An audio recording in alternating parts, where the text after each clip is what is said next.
السلام عليكم ورحمة الله تعالى وبركاته. أهلا ومرحبا بكم معايا في قناتكم نوال تي في شانيل. نتمنى إن شاء الله الفيديو يلقاكم في أحسن الأحوال وعلى خير وبخير. اليوم غنشارك معكم وصفة ديال الكريب بالباربا معمرين بحشوة مالحة وحشوة حلوة. هاد الكريب كيجيو لذاذين كيعجبوا الكبار والصغار، مرافقين مع واحد العصير كيجي منعش خاطر ولذيذ. بقاو معايا باش تعرفوا على المقادير وطريقة التحضير وفرجة ممتعة.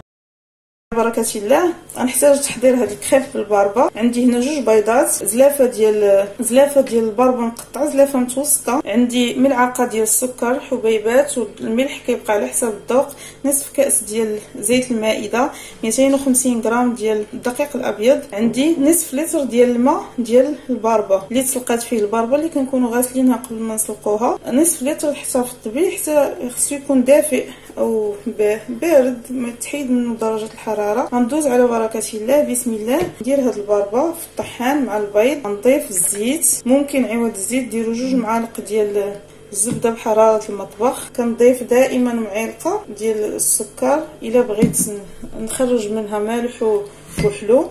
كريب بحشوه مالحه وحلوه. غنضيف الماء، غنطحن الكل، عاد نضيف الدقيق الابيض.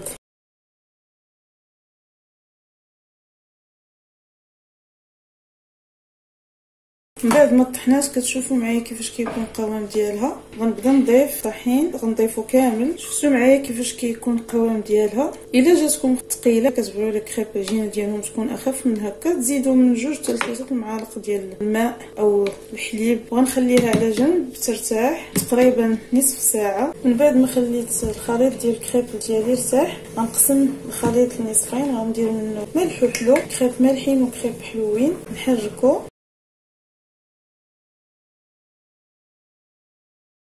غنقسمو كي قلت لكم نصفين.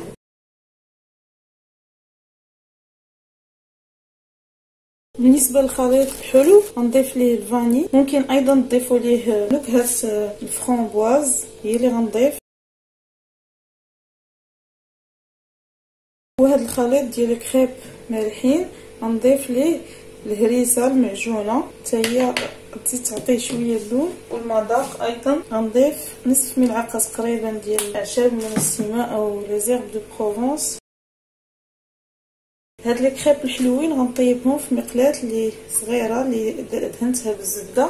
من الاحسن دهنوها بالزبده، الزبده كتعطيها مذاق وما كتلصقش نهائيا. ولي كريب المالحين غنطيبهم في مقله الحجم ديالها كبير. بالنسبه للنكهه ديال الفرامبواز يمكن تستغناو عليها، كتجي كتبقى كاضافه، تكتفيو بالفاني الا بغيتو. نبدا على بركه الله نطيب لي كريب ديالي. عندي مقله هنا القطر ديالها تقريبا 120 سنتيمتر. نحرك الخليط، نصب مقدار ديال الخليط ونحرك المقله بحال هكا باش يتوزع فيها بشكل متساوي. نخليها حتى كتنشف كيف ما شفتوها كتنشف من هاد الجوانب حتى تنشف كامله من العجين، ونقلبها للوجه الاخر تحمر. وبالنسبه للكريب الحلوين غنطيبهم في المقله القطر ديالها تقريبا 18 سنتيمتر. بغيت ندير الحلوين نديرهم صغارين بنفس الطريقه كيف ما غنطيب هادو. شفتوا معايا العجينه بدات كتنشف.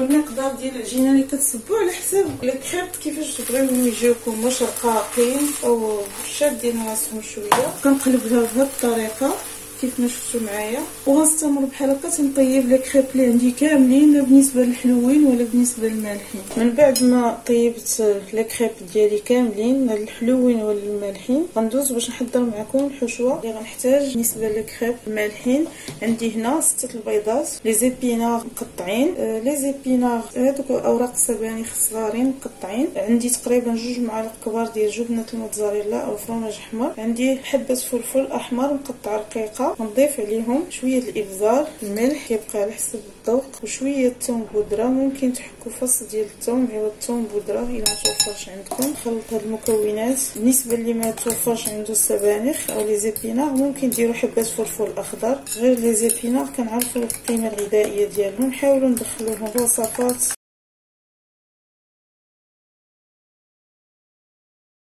عملت المقله فوق النار تسخن، درت فيها شويه زبده كتعطي مذاق زوين البيض او الاومليت ديال البيض. غنصب فيها نصف الكميه ديال الاومليت،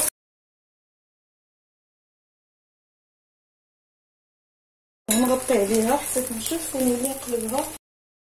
من بعد ما نشفات كيف ما كتشوفوا نخليها طيب شويه من الجهه الاخرى، والجزء الاخر حتى هو نطيبوه بنفس الطريقه. هذه الاومليت ديالي من بعد ما طيبتها غناخذ وحده ديال الكريب غادي ندهنها بلاصوص الجيريان. ممكن تستعملوا اي صوص بغيتو، او غير مايونيز او جبن او الصلصه الحاره او صوص باربيكيو، اي نوع ديال الصلصات. شويه ديال لاسيبولات نقطعو وسط منها،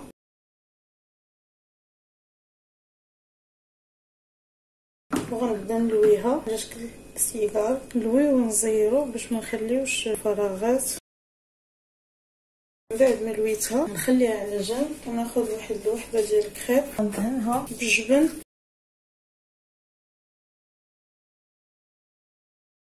من بعد ما دهنتها بالجبن كيف ما كتشوفوا غناخذ هاد الاومليت اللي درت قسمتها على جوج، غنحط النصف ديالها على هاد الشكل بحال هكا. غنحط فوق منها جوج قطع ديال جبنه الساندويتش، وناخذ هاد الكريب اللي روليتها نحطها في الطرف كيف ما كتشوفوا، ونلوي هاد الجهه اللي مفتوحه نحطوها هي اللي في الاسفل، ونلوي وانا كنزير بحال هكا بحال اللي غنديروا رولي.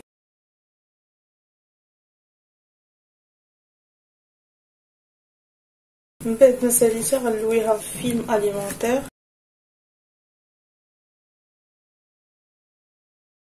غنخليها على جنب. نحضر معكم وحده اخرى. دابا غندوز نحضر معكم الوحده الثانيه. عندي هنايا كيف الاولى دهنتها بالجبن، الجبن الكريمي.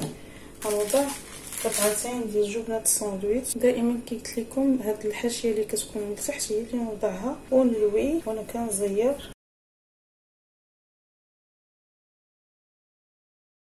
وغندويها حتى هي فيلم اليمونتير، وغنخليها على جنب حتى نكمل الاخرين اللي باقيين. غندوز باش نحضر معكم هاد الكريب حلوين. غنديرهم بجوج العمارات مختلفين. العماره الاولى عندي غنحتاج ليها شوكولاته الدهن والبنان او الموز والفواكه الجافه، اي نوع ديال المكسرات عندكم.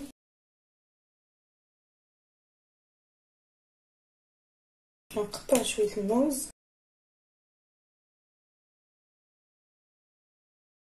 ندير فوق منهم شويه الكركاع مهرمش، نحمصاهم في الفرن لوز ولا الكركاع. ممكن تكتفيو غير بالموز بوحديتو. ونلوي الجوانب على هذا الشكل.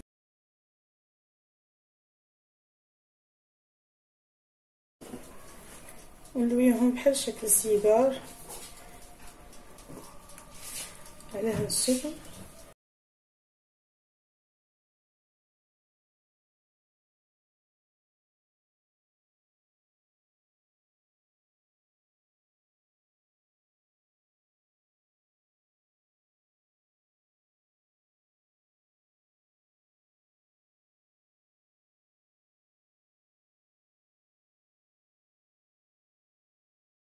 وغنستمر بحال هكا تنسالي الكميه اللي عندي كامله.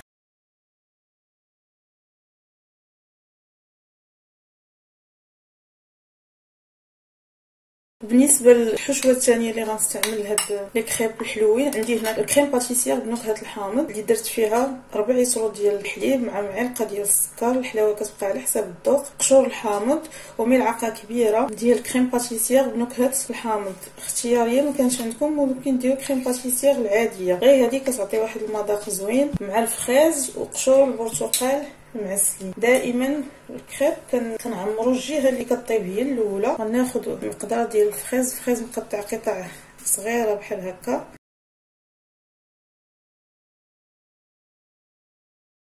نقطع قطع صغار ديال قشور البرتقال معسلين، نوزعهم فوق هاد الكريب. كيعطي واحد التعليكه لهاد الكريب، كيجيو لذاذين. الا جربتوهم اكيد ان شاء الله غادي يعجبوكم. وكتلويوهم بالشكل اللي بغيتو، اما على شكل سيجار كيف ما درت في الاول، او تخليهم غير هكا انصاف، او تلويوهم على شكل مثلث على هذا الشكل. ندير معكم واحده اخرى. درت الكريم باتيسير، غنوزع قطع ديال الفريز، نوزع ايضا فوق منهم القطع ديال قشور البرتقال معسل.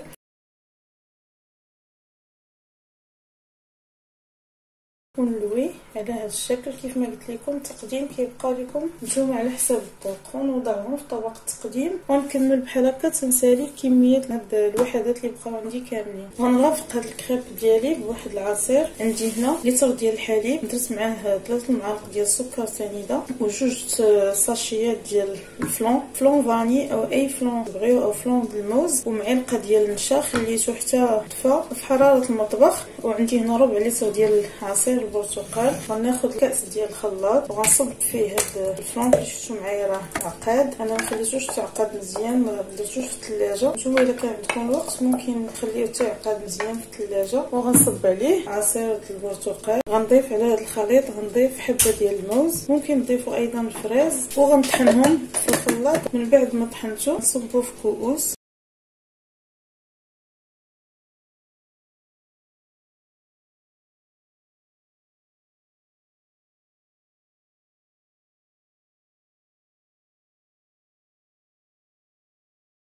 وهذه هي الوصفه ديال الكريب اللي شاركت معكم. كريب مالحين والكريب الحلوين، كريب بحشوه لذيذه اقتصاديه وسريعه التحضير كيف ما شفتوا معايا، ومتميزه في الشكل ولا في المذاق ديالها. وبالنسبه للكريب الحلوين حتى هما كيف ما شاركت معكم درتهم بحشوتين، حشوه ديال الموز والشوكولاته والفواكه الجافه، وحشوه ديال كريم باتيسير بنكهه الحامض والفريز. كتجي لذيذه هاد الحشوه معلكه ومنعشه. قدمتهم على هذا الشكل كيف ما كتشوفوا. التقديم كيبقى على حسب الذوق ديال كل واحد وعلى حسب الموجود عنده. هادو زينتهم بانصاف ديال الفريز وخطوط ديال الشوكولاته. ايضا هادو ديال الموز زينتهم بشويه ديال البيستاج باش يكسر لينا اللون ديال الكريب اللي بلون الباربا، وايضا زينت بالفريز. نتمنى الوصفتين يعجبوكم. وهذا العصير اللي شاركت معكم كيف ما قلت لكم كيجي خاطر لذيذ ومنعش. الا بغيتو يجيكم خاطر اكثر ممكن الفلون تستعملوا معاه معلقه او جوج ديال النشا او المايزينا، وتستعملوا عوض حبه ديال الموز تستعملوا حبتين ديال الموز. هادو لي كريب اللي حضرت معكم المالحين كيجيو على هذا الشكل. شفتوا الشكل ديالهم متميز. تقدموهم الكوتي، تحضروهم الكوتي العشاء مرافقين مع شوربه او لضيافكم، تزينوا بهم بلاطويات ديال المناسبات الاعياد الميلاد. كيجيو راقيين كيف ما شفتوا معايا في المنظر ديالهم ومتميزين. زينتهم كيف ما شفتوا تزيين بسيط بقطع ديال الفرماج ساندويتش اللي قطعتهم على شكل قلب وعلى شكل ورده، وزينتهم شويه بحبوب البافو باش نكسر ديك اللون ديال الفرماج. وهادو اللي كيف ما قلت لكم الحلوين كيجيو على هذا الشكل دي سيغار. شفتوا كيف كيجيو من الوسط. نتمنى ان شاء الله يعجبوكم الوصفتين ديال اليوم، يحمروا لكم وجهكم قدام الضياف. شوفوا معايا الشكل ديالهم متميز ولا المذاق ايضا يعجبوا وليداتكم. نتمنى اللي كيزور القناه لاول مره الا عجبو المحتوى ما تنساش تشارك معنا. الا عجبتكم الوصفه ايضا شاركوني التطبيقات ديالكم اللي تفرحني وكتشجعني. وما تنسونيش بالدعاء والتعاليق ديالكم. والى فيديو مقبل ان شاء الله. استودعكم الله الذي لا تضيع ودائعه.